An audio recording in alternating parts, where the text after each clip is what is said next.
first time the doctor placed you in my arms, I knew I'd meet death before I let you meet harm. Although questions arose in my mind, would I be man enough against wrong?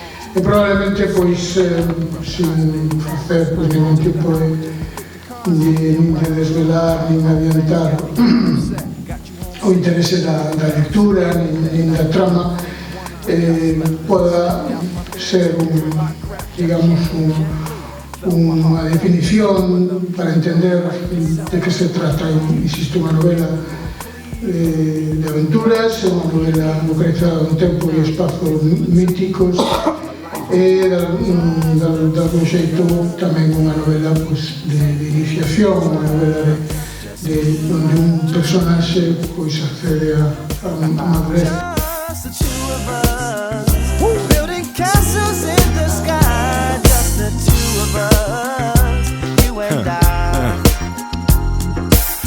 Years old, bringing comedy. Every time I look at you, I think, man, a little me, just like me.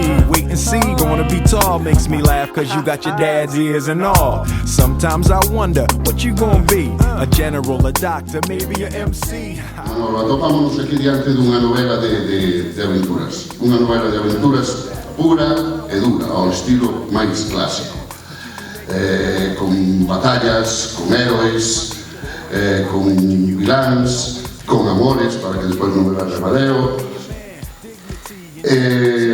Todo isto escrito con un ritmo realmente trepidante.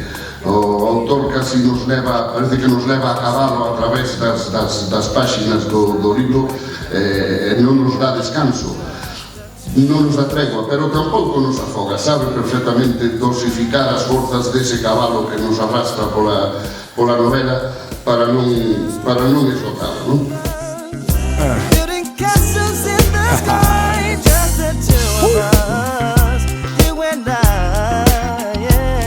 It's a full-time job to be a good dad. You got so much more stuff than I had. I gotta study just to keep with the changing times. 101 down. A idea da novela era buscar a xente, darlle todas as facilidades á xente a que lle costa máis ler, sobre todo se lles faz unhas descripcións demasiado prolixas, na que te metes en unha psicoloxía demasiado enrevesada.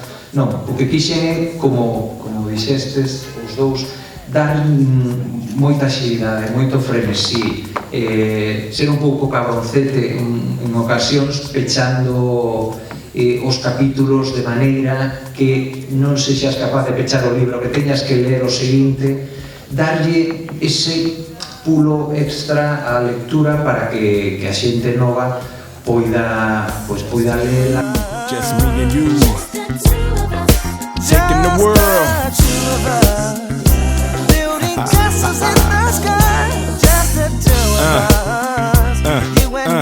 Can't nothing hold us down. Hold my hand, hold my hand.